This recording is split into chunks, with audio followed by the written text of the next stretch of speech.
Fala, meus lindos, tudo bem? Essa é a nossa primeira mensagem da série Decisão. Portanto, seja muito bem-vindo. Eu tenho uma palavra de Deus para o seu coração e tenho certeza que essa série vai ser transformadora para a sua vida. Durante 8 semanas nós temos um encontro aqui no canal às 7 horas da manhã, todas as segundas-feiras. Aliás, se você ainda não é inscrito no canal, se inscreva, ativa o sininho, porque toda segunda-feira tem mensagem. E claro, antes de terminar o vídeo, faça isso agora já, curte a mensagem, comenta e depois manda para todo mundo que você puder.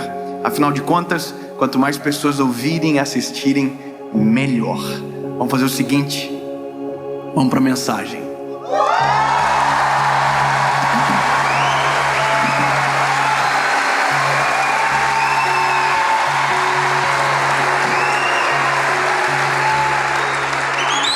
Parece que foi ensaiado aqui. Jó, capítulo de número 4, versículo de número 3. Esse texto vai nortear a nossa caminhada sobre um sentimento, uma palavra que sufoca muita gente, que já me sufocou durante um tempo, e que se a gente não cuidar, vira recorrente na nossa história, nos aprisiona, cega os nossos olhos, que é a palavra desânimo, que é muito mais do que uma palavra, é uma sensação que nos rouba a fé, a esperança e tira o brilho dos nossos olhos. O texto é de Jó 4, é o capítulo, versículo é o 3, diz o seguinte: eis que instruístes a muitos e fortalecestes as mãos fracas. Tuas palavras seguraram o que estava caindo, e tu fortalecestes os joelhos debilitados. Mas agora isso vem sobre ti e te enfraqueces. Ela toca em ti e te perturbas. Não é este o teu temor, a tua confiança, a tua esperança, ou a retidão dos teus caminhos? Sabe, quem está ouvindo isso é Jó. Jó está ouvindo isso de um amigo dele. O amigo se chama Elifaz, ou Elifaz, não sei. Só sei que é esse amigo que está olhando para Jó, depois de todo o cenário de calamidade da vida dele, dizendo: peraí, você, pelo que eu me lembro, tinha palavra para todo mundo. Quando alguém estava caído, você tinha palavra para que aquelas pessoas se levantassem. Quando aquelas pessoas estavam tristes, você trazia o ânimo. E agora que você está caído, as tuas palavras não servem para você? Eu não sei como vocês entendem isso, mas já parou para observar que tem coisas que a gente só acredita com os outros? Tem coisas que a gente só acredita para alguém, mas não sobre nós. Que existem palavras que a gente é profissional em dizer sobre a vida dos outros, mas que quando chega na nossa vez de crer, na nossa vez de viver, a gente não consegue acreditar de verdade. Ou seja, me parece que às vezes a nossa fé só é funcional quando é o outro que está por problemas, mas quando é na nossa vez, tudo o que nós cremos, a gente esquece. E é sobre isso. É sobre um sentimento que rouba a fé, que rouba toda a nossa pregação. E isso é muito perigoso, porque pregamos lindamente, mas quando é na nossa vez, nenhuma palavra pregada serve para nós. E é isso que eu me deparo nessa história, e que de verdade, de maneira humilde, reconheço que já me deparei na minha vida também. No dia que nenhuma das palavras que eu havia pregado serviriam para mim. De tudo aquilo que eu cria para aquele momento, parece que não era para mim, mesmo sendo completamente direcionado para o meu coração. Jó teve perdas irreparáveis. Se você olhar a história de Jó, você agradece a Deus pela sua vida. Você pode estar na pior situação da vida, do mundo, mas se você ler a história de Jó, você vai dizer: meu Deus do céu. Jó perdeu os filhos, perdeu todos os bens, todos os seus servos. Jó perdeu tudo. Quando Jó tem todas essas perdas, Jó só não fez uma coisa: Jó não blasfemou contra Deus, mas Jó blasfemou contra a vida dele. Jó desejou morrer, Jó teve sentimentos dessa maneira, porque as dores foram muito agudas. A dor foi extremamente aguda. Agora, o interessante é que no meio de todo esse cenário de dor, existe um homem justo, existe um homem bom. Tanto é que tudo isso aconteceu com ele porque Deus permitiu, porque ele era bom. Aí é uma confusão tão grande que eu não vou saber explicar. Porque na nossa cabeça, se nós somos bons, tudo de bom tem que acontecer com a gente. Mas não é assim que a banda toca. Bons sofrem, porque na verdade, desculpe, mas nem bons somos. A gente pensa que somos, mas não somos. Tá vendo essa pessoa perto de você aí? Ela é ruim.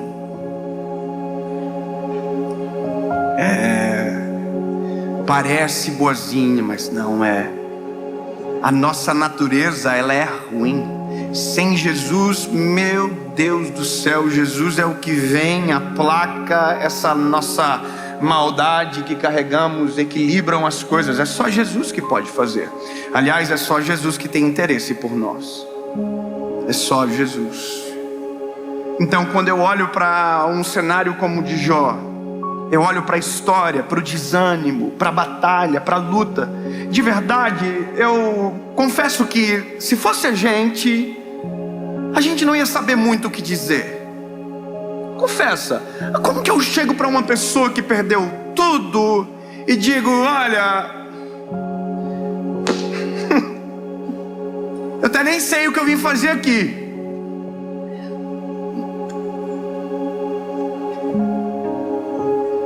Eu só não queria estar no teu lugar, irmão, mas não é verdade? A gente não é assim. Agora, por quê? Porque aqui a gente está falando de algo muito grave. Mas quando a gente olha a história completa, eu sei a história completa. A história completa é: Deus restituiu tudo o que Jó perdeu. Jó viu os filhos até a 4ª geração, e aí descansou no Senhor. Jó teve tudo restituído: os bens, os servos, as propriedades, os filhos, tudo em dobro. Deus deu, Deus retribuiu. Agora, a gente consegue olhar assim porque a gente conhece a história toda. Agora, Jó não sabia disso que ia acontecer. Você entende? Jó não viu o todo, Jó via parte da história. E a parte da história que ele estava era aquela parte onde ele perdeu tudo, e ele não consegue ver para onde vai, o que vai acontecer. E esse é o cenário às vezes da nossa história. Enquanto estava tudo bem na nossa casa, enquanto estava dando tudo certo, a gente tinha palavras para todo mundo: olha, Deus é bom, Deus é fiel, Deus é justo, Deus está no controle de todas as coisas, descansa no Senhor, Deus está cuidando, sabe, relaxa. A gente fala para todo mundo: olha, acalma o coração, ora, se você orar, Deus responde. Só que em um determinado momento da história, o jogo vira. E eu chamo isso de dia mau, de vale. E a primeira coisa que a gente precisa ter a ciência e a noção é que sim, a vida é feita de montanhas e de vales. E que um dia estamos na montanha e talvez no outro dia estejamos em algum vale. Mas o vale não é um lugar para morar, o vale é um lugar para passar. Deserto não é um lugar para morar, deserto é um lugar para passar.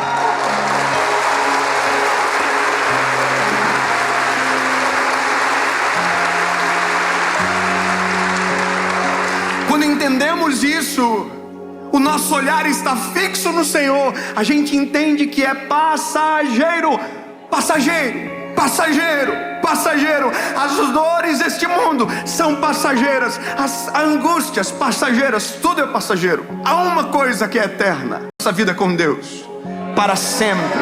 Isso é eterno. O problema é o dia mau. O dia mau é o problema, porque quando nós chegamos, tudo que vivemos antes, todas as bênçãos, todas as provisões, todos os milagres podem ser esquecidos numa fração de segundos. E é nesse momento que Jó está sentado ao chão, eu imagino lá muriando-se, quando um amigo olha para ele e diz a verdade: irmão, peraí, não estou te entendendo. Quer dizer que quando era com os outros você tinha palavra, e agora que é com você, você está aí caído.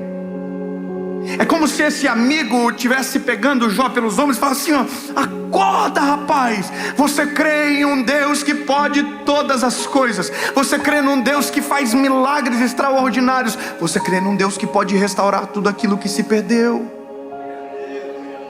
Entende? Deus pode tudo, Deus faz tudo. E aí a Bíblia conta a passagem completa de Jó, a história continua. Eu chamo isso de imagem completa. Imagem completa porque às vezes nós olhamos a vida assim, coladinhos na parede, e não conseguimos ver o todo. A gente não consegue ver a razão do porquê estamos vivendo o que estamos vivendo, sabe? E aí de repente a história avança, a gente vê o todo e a gente olha para trás e diz o quê? Ó, agora faz todo o sentido. Não é verdade? Sabe, é esse painel de LED aqui, tá vendo? Você vê uma imagem bonita aí de longe, mas eu que estou um pouquinho mais perto, eu consigo enxergar pixels dessa imagem. E se eu chegar bem mais perto, eu não vejo nada, eu só vejo pixel. A vida, nosso olhar sobre ela é um pixel da história. Nós olhamos para a vida e vemos uma fração de alguma coisa que pensamos que é tão longa. Não. A vida é um todo, e o único que consegue ver o todo é o Senhor. A gente às vezes não vê o todo sobre amanhã, mas já conseguimos ver o todo sobre um ano atrás, sim ou não? A gente consegue olhar um ano atrás o que vivemos e agora conseguimos olhar por que colhemos, por que vivemos daquela maneira. Por quê? Porque agora a gente consegue ver o todo. Então da mesma maneira que você consegue ver o todo de um ano atrás, eu quero declarar sobre você que daqui a um mês, 2 meses ou 2 dias, você vai olhar para tudo aquilo que passou e vai dizer: agora eu entendo, agora eu compreendo. E aí você vai dizer: show, desânimo, vai embora, porque agora eu lembrei quem tenho crido, quem é o meu Deus, quem é o meu socorro bem presente no dia da angústia. Vai para lá.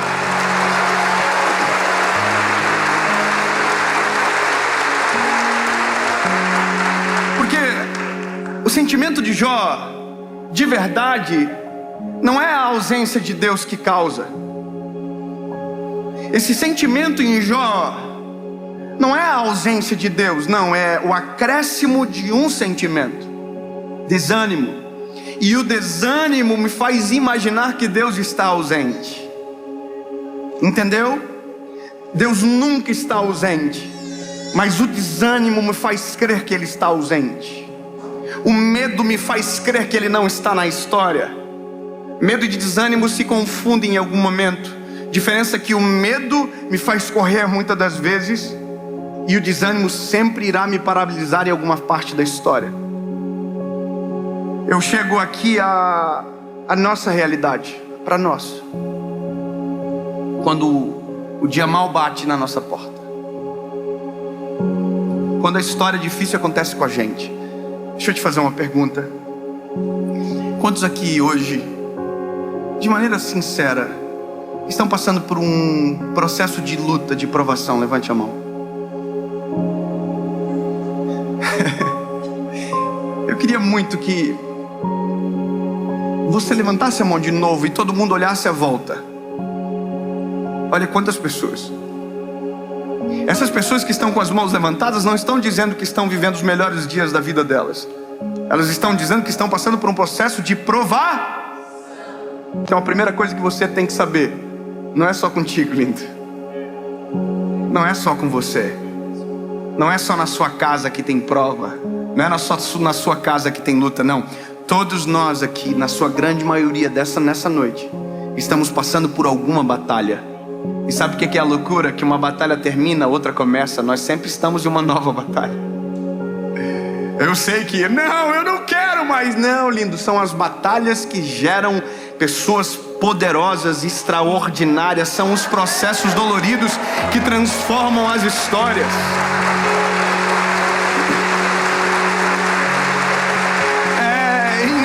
Do ser humano.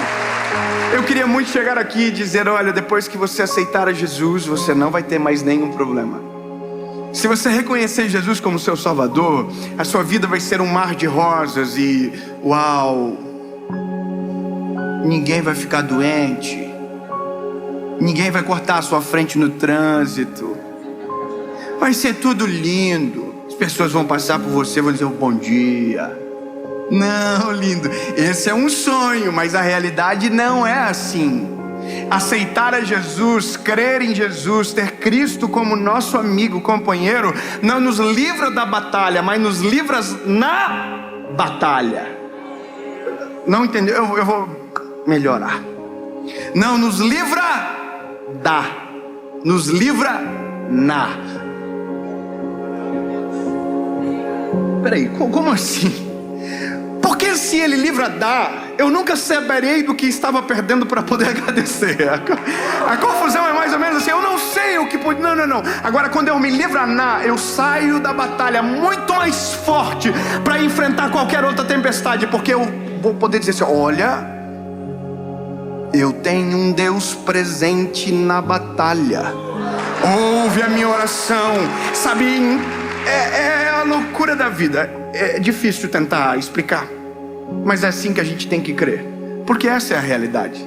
Eu tenho 31 anos de idade. Parece menos? Oh, obrigado, Jesus. Vocês não sabem nem disfarçar. Mas escute isso aqui. Eu aceitei Jesus com 19 anos de idade. Eu tinha 19 anos quando eu me choquei com o Criador. E sabe qual é a loucura? Foi um dos piores dias da minha vida. Foi muito dramático. Eu já contei essa história muitas vezes. Foi o pior dia. Mas ao mesmo tempo que foi o pior dia, também foi o melhor dia. Porque foi quando eu me conectei com o Criador e a minha vida mudou dali para sempre.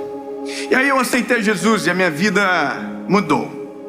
A pergunta é, ou a constatação, é que naquele momento criou-se talvez uma expectativa que não haveria mais sofrimento na nossa casa. Aparentemente é isso que muitas de nós pensamos. Agora acabou. E não acabou. Não acabou, porque as batalhas, elas permanecem, elas continuam. Os problemas vêm. Só que agora a perspectiva de resolução de qualquer problema é totalmente diferente. A forma de ver as coisas mudou completamente. Agora a gente vai ter uma filha, a Serena, vai nascer agora.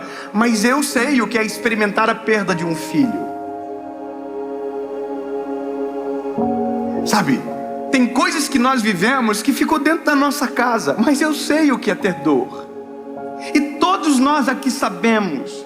Agora a única coisa que nós não podemos deixar acontecer é sermos paralisados pelo desânimo para roubar a nossa fé. Porque o desanimado, meu lindo, ele é extremamente perigoso.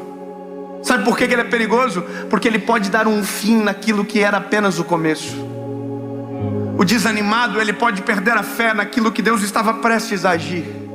Ele pode abandonar tudo, sendo que estava prestes a ser transformado. Porque de repente a gente diz: oh, porque tudo isso acontece só comigo? Você já viu, não é só com você, é com muita gente. Então o desânimo precisa ser vencido. O desânimo precisa ser mandado embora. E eu ouvi uma expressão que marcou o meu coração. O desânimo é como uma areia movediça. Você já viu aqueles filmes que aparecem um cenário de areia movediça? A pessoa pisa e ela começa a afundar. Você já viu isso, sim ou não? E aí ela vai afundando, e ela sozinha não consegue sair daquele lugar. Você ouviu o que eu acabei de dizer? Sozinho, o desanimado não consegue sair daquele lugar. Eu estou querendo dizer alguma coisa aqui, não sei se você percebeu. O desanimado sempre vai precisar de alguém animado perto. A gente sempre vai precisar de alguém que permaneça com fé à nossa volta. A gente sempre vai precisar de um Elifaz que vai olhar pra gente e vai dizer: ei, quer dizer que quando era pros outros servia, e agora que é com você não serve mais. A gente sempre vai precisar de alguém cheio do Espírito Santo à nossa volta, que vai olhar pra nós, vai perceber o desânimo, vai perceber o semblante caído e vai dizer: o que está acontecendo? Qual é o teu problema? Levanta a cabeça. Eu vou orar com você. Eu não vou deixar você desistir. O desânimo vai ser vencido no nome de Jesus. Acorda, sacode a poeira, sai dessa situação. Sabe o que é isso? É a mão de alguém cheio de Deus arrancando você da areia movediça do desânimo. É dizendo: sai fora, sai fora. Você não vai afundar mais, não na minha frente. Levanta, sai.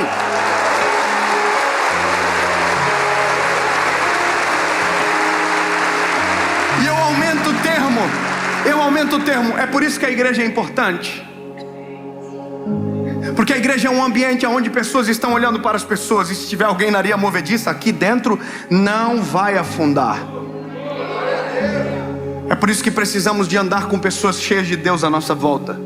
Precisamos de homens, de mulheres de Deus caminhando com a gente. Então, meu lindo, eu não sei qual é a sua situação. Eu não sei qual é o nível do teu desânimo, mas talvez é um nível que você não consegue mais crer que Deus pode fazer alguma coisa ao teu favor. Então eu ouso em dizer que chegou a hora de alguém sacudir você e te lembrar que todas as palavras que um dia você usou para alguém serve para você também. Deus é fiel para os outros, mas é fiel para a tua casa. Deus faz milagres para os outros, mas pode fazer um milagre na tua família. Todas as palavras que você declarou sobre a vida dos outros também servem sobre você. Todos os conselhos que você deu a alguém também é para sua casa, para sua família, para sua história. Então sacode a poeira, sai desse negócio de tentar. Não reclama, chega, deu. E vai viver aquilo que Deus tem para você. Vai viver a restauração que Deus tem. Vai viver o milagre que Deus tem. Jó tinha tudo para desistir. Mas uma das coisas que Jó diz me impacta. Ele viu toda a dor, tudo. Mas no meio da dor, ele viu Deus agir. No meio da dor ele viu Deus colocar as mãos. E aí a história termina quando Jó declara: antes eu só te conhecia, te ouvi falar. Agora, porém, os meus olhos te veem. Sabe, tudo que era teoria agora é prática. Agora os meus olhos te veem. Eu quero declarar sobre você que no final dessa provação, quando você sacudir a poeira, que você acordar desse desânimo, você vai poder dizer exatamente o que Jó falou: antes eu só conhecia de Deus a partir de ouvir falar, mas agora os meus olhos podem ver.